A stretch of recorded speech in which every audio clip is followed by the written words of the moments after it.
Assalamualaikum warahmatullahi wabarakatuh. Saya Muhammad Imam Hafid Ar-Rozak dari Prodi Quran dan Tafsir Fakultas Syariat dan Hukum. Ingin menjelaskan tugas dari Pak Kamal, yaitu penafsiran tentang jin. Lanjut ke pembahasan yang pertama, pandangan bahasa tentang jin. Dari segi bahasa Al-Quran, kata jin berasal dari bahasa Arab yang terdiri dari 3 huruf, yaitu jim, nun, dan nun. Dimana menurut pakar bahasa, semua kata yang terdiri dari rangkaian ketiga huruf di atas mengandung arti ketersembunyian dan ketertutupan.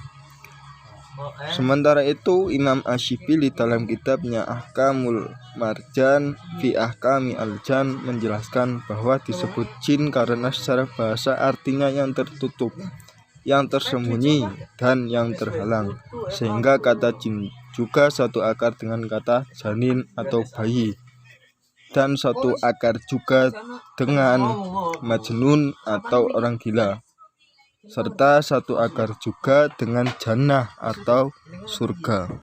Pembahasan yang kedua yaitu analisis semantik. Menurut Quraisy Shihab, dalam Al-Quran setidaknya ditemukan 5 kata yang sering digunakan untuk menunjukkan makhluk halus dari golongan jin, yaitu kata jin, jan, jinnah, iblis, dan syaiton. Sementara itu, dalam kitab Mu'jam Fahros li Alfa Al-Quran, kata jin dengan segala bentuk dari fasenya disebutkan 39 kali dalam 38 ayat dari 17 surat dengan 3 bentuk, yaitu jin, jan, dan jinnah. Analisis semiotik. Perlu diketahui, untuk mengetahui dan menemukan pengertian makna jin dalam Al-Quran, penulis meminjam teori Theodor Noldeke yang membagi surat-surat dalam Al-Quran menjadi 4 periode, yaitu periode Mekah pertama, periode Mekah kedua, periode Mekah ketiga, dan yang keempat atau yang terakhir yaitu periode Madinah. Penafsiran Syekh Wahbah Az-Zuhaili dalam kitab Tafsir Al-Munir tentang jin.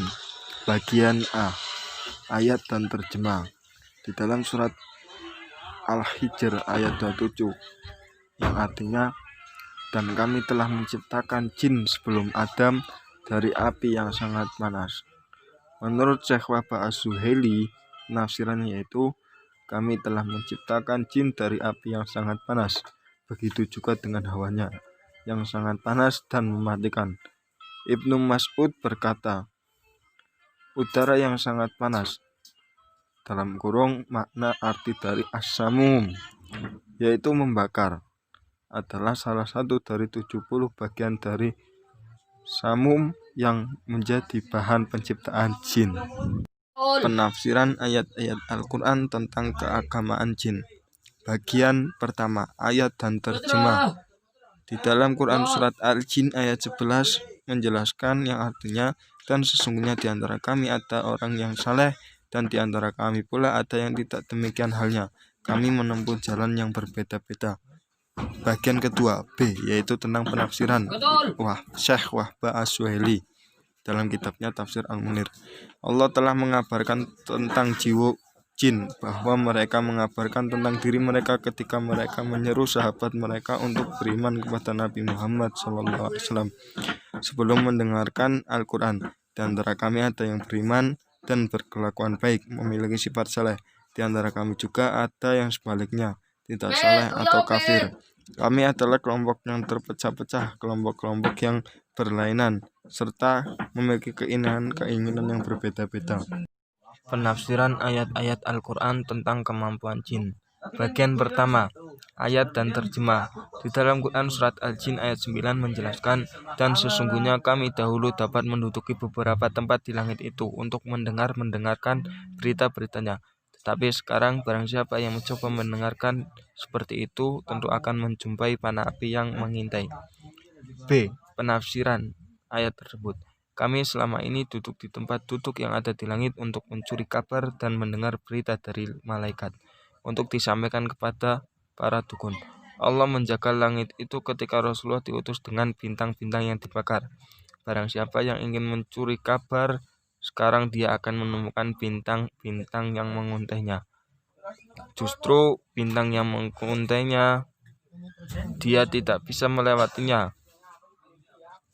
Lalu bintang tersebut akan meremuknya dan membinasakannya. Materi yang terakhir yaitu kesimpulan. Kesimpulan yang pertama, jin adalah makhluk halus yang tersembunyi, tidak bisa dilihat oleh kasat mata. Berdasarkan analisis semantik, kata jin tidak dikatakan makhluk halus saja, melainkan diartikan sebagai ular yang gesit dan penyakit gila. Sedangkan berdasarkan analisis semiotik, lafaz jin hanya disebutkan oleh 3 periode. Yang kedua yaitu pada kehidupan kontemporer, jin diartikan sebagai virus jenis dari manusia dan potensi negatif. Sekian dari saya. Wabillahi taufiq wal hidayah. Wassalamualaikum warahmatullahi wabarakatuh.